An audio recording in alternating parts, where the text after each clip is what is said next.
Morning all students, I am Monika Nama. आज हम BEd second year का पेपर है 4th compulsory guidance in counselling unit आपकी 3rd चल रही है। विशिष्ट अधिगमकर्ताओं हेतु निर्देशन उपकरण और प्रविधियां, और टॉपिक है एकल अध्ययन विधि। एकल अध्ययन विधि का हमने अर्थ पढ़ा और परिभाषा पढ़ी। आज हम एकल अध्ययन विधि की विशेषताएं पढ़ेंगे कि एकल अध्ययन विधि की कौन कौन सी विशेषताएं होती है जिसके कारण व्यक्ति को एक इकाई मानकर व्यक्तिगत रूप से संपूर्ण अध्ययन किया जाता है। तो देखिएगा, फर्स्ट है व्यक्तिगत अध्ययन। व्यक्तिगत अध्ययन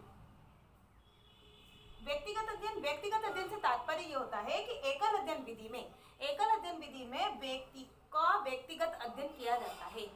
व्यक्ति का व्यक्तिगत अध्ययन किया जाता है। अब व्यक्तिगत अध्ययन किस प्रकार से किया जाता है, यानी कि व्यक्ति के बारे में संपूर्ण जानकारी प्राप्त की जाती है, संपूर्ण तथ्य जुटाए जाते हैं और तथ्य जुटाकर ही व्यक्ति का व्यक्तिगत अध्ययन किया जाता है। अब व्यक्ति का व्यक्तिगत अध्ययन उसके सामाजिक वातावरण से भी हो सकता है, उसके पारिवारिक वातावरण से भी हो सकता है, उसके आर्थिक वातावरण से भी हो सकता है, उसकी विद्यालय शिक्षा से भी हो सकता है। अगर व्यक्तिगत अध्ययन हम किसी संस्था का करते हैं तो संस्था का व्यक्तिगत अध्ययन जो संस्था जिस जगह पर स्थापित है उस संस्था के वातावरण का, उस संस्था के लोगों का, उस संस्था का अध्ययन किया जाता है। ठीक है, नेक्स्ट है सेकंड है अध्ययन की एक विशिष्ट इकाई। अध्ययन की एक विशिष्ट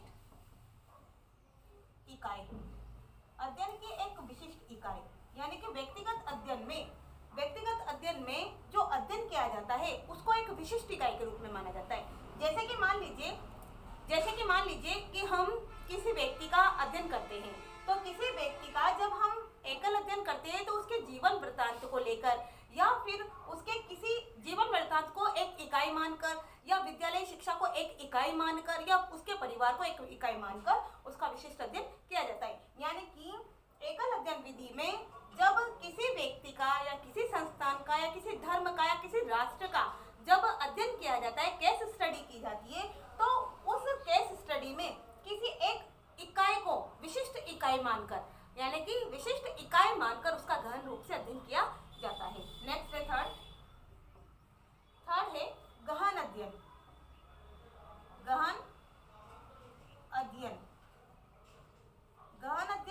गहन अध्ययन से तात्पर्य यह है कि जिस भी व्यक्ति का व्यक्तिगत अध्ययन किया जाता है और व्यक्तिगत अध्ययन के दौरान जब उसके अध्ययन में उसको एक विशिष्ट इकाई के रूप में मानकर जब उसका अध्ययन किया जा रहा है, किसी एक विशिष्ट इकाई मान लिया। जैसे मान लीजिए किसी व्यक्ति का, किसी मनोरोगी का हमें केस स्टडी करनी है, तो मनोरोगी को हमने एक विशिष्ट इकाई माना और विशिष्ट इकाई मानकर उसका अध्ययन किया। उसी प्रकार से जो मनोरोगी का अध्ययन किया जाएगा तो मनोरोगी का गहन रूप से अध्ययन किया जाएगा। वो मनोरोगी हुआ तो क्यों हुआ, किस कारण से, यानी डीपली में इसका अध्ययन किया जाता है। नेक्स्ट है, तो ये भी विशेषताएं होती है इसमें। नेक्स्ट है संपूर्ण अध्ययन।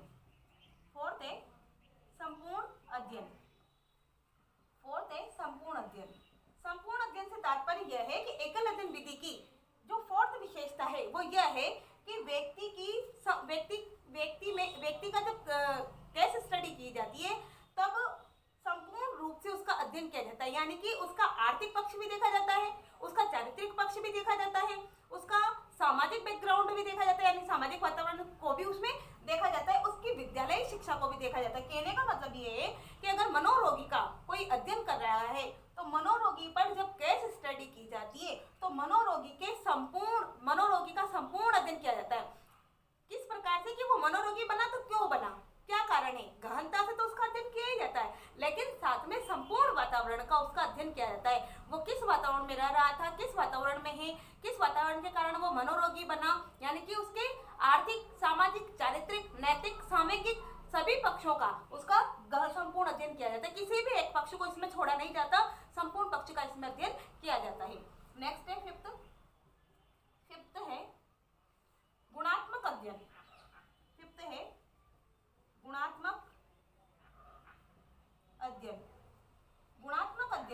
गुणात्मक अध्ययन से तात्पर्य यह है कि एकल अध्ययन विधि की विशेषताओं में जो व्यक्ति का व्यक्तिगत अध्ययन किया जाता है या केस स्टडी स्टडी की जाती है तो केस स्टडी में व्यक्ति के गुणों को ही देखा जाता है, व्यक्ति के गुणों पर विशेष ध्यान दिया जाता है, व्यक्ति के गुणों को पहले रखा जाता है, अवगुणों को नहीं रखा जाता बल्कि उसका गुणात्मक अध्ययन किया जाता है। कहने का मतलब ये है कि जैसे मनोरोगी का अगर अध्ययन कर रहे हैं तो मनोरोगी क्यों मनोरोगी बना, पहले उसके गुणों का अध्ययन करेंगे, यानी कि उसके गुणों को ये देखेंगे कि इसमें ऐसे कौन कौन से गुण थे जिसके कारण कौन कौन से ऐसे गुण थे और क्या ऐसी परिस्थितियां क्रिएट हुई व्यक्ति के सामने कि वो मनोरोगी बना। तो कहने का मतलब ये है कि जब किसी व्यक्ति का या जब किसी संस्था का या जब किसी राष्ट्र का या किसी धर्म का जब केस स्टडी की जाती है तो उसमें उसके गुणों का अध्ययन किया जाता है कि उसमें से कौन कौन से गुण थे और कौन कौन से ऐसी परिस्थितियां सामने आई, यानी गुण तो थे उसमें लेकिन गुणों के बाद उसमें ऐसी कौन कौन सी परिस्थितियां सामने आई जिसके कारण वो मनोरोगी बना। ठीक है, नेक्स्ट है 6 है कारकों का अध्ययन। 6 है कारकों का अध्ययन। कारकों का अध्ययन कारकों के अध्ययन से तात्पर्य यह है कि घटना के घटित होने के कारक, यानी कि ऐसी कौन सी घटना है जिसके घटित होने के कारण वो मनोरोगी बना। यानी कि जब किसी व्यक्ति का व्यक्तिगत अध्ययन किया जा रहा है, जब किसी व्यक्ति का केस स्टडी किया जा रहा है तो केस स्टडी के दौरान उसके घटना के घटित होने वाले कारकों का पता लगाया जाता है। घटना के घटित होने वाले कारण कौन कौन से हैं, जैसे मनोरोगी का गुणात्मक अध्ययन किया, गुणात्मक उसके गुणों का अध्ययन किया, उसके गुणों के अध्ययन कर लिया, लेकिन कैसी परिस्थितियां सामने आई कि वो मनोरोगी बन गया। उसी प्रकार से घटना के घटित होने वाले कारकों का अध्ययन किया जाता है और घटना के घटित होने वाले कारकों का यानी कारण का पता लगाकर ही यह देखा जाता है कि व्यक्ति के साथ ऐसी कौन सी घटना घटी, व्यक्ति के साथ ऐसी कौन सी परिस्थितियां सामने आई जिसके कारण जिन परिस्थितियों के कारण या जिन कठिन समस्याओं के कारण वो आज मनोरोगी बना। तो कारकों का अध्ययन भी इसमें किया जाता है। नेक्स्ट है 7 है संपूर्ण पद्धतियों का अध्ययन। संपूर्ण पद्धतियों का अध्ययन। संपूर्ण पद्धतियों का अध्ययन यानी कि संपूर्ण पद्धतियों का अध्ययन से तात्पर्य यह है कि इसमें व्यक्ति का संपूर्ण पद्धतियों से अध्ययन किया जाता है। पद्धतियों से मतलब है जैसे साक्षात्कार विधि को अपनाकर, प्रश्नावली विधि को अपनाकर, यानी कि जब केस स्टडी की जाती है या जैसे कि मान लीजिए मनोरोगी पर केस स्टडी कर रहे हैं तो मनोरोगी पर केस स्टडी करने के लिए उसका संपूर्ण विधियों का अध्ययन किया जाता है, यानी कि संपूर्ण पद्धतियों का अध्ययन किया जाता है। संपूर्ण पद्धतियों से उसका अध्ययन किया जाता है। किस प्रकार से, जैसे मान लीजिए मनोरोगी का साक्षात्कार करना है तो साक्षात्कार के माध्यम से मनोरोगी से तथ्य और सूचनाएं प्राप्त की जा सकती है, साथ में प्रश्नावली के माध्यम से, या मान लीजिए किसी बालक का केस स्टडी करनी है या बालक कमजोर है, पढ़ाई में कमजोर है और पढ़ाई में कमजोर के क्या कारण है, क्या ऐसी परिस्थितियां हैं जिसके कारण पढ़ाई में कमजोर है, तो संपूर्ण पद्धतियों से साक्षात्कार के माध्यम से, प्रश्नावली के माध्यम से, किसी चित्रपूर्ति परीक्षण के माध्यम से इस प्रकार का अध्ययन किया जा सकता है।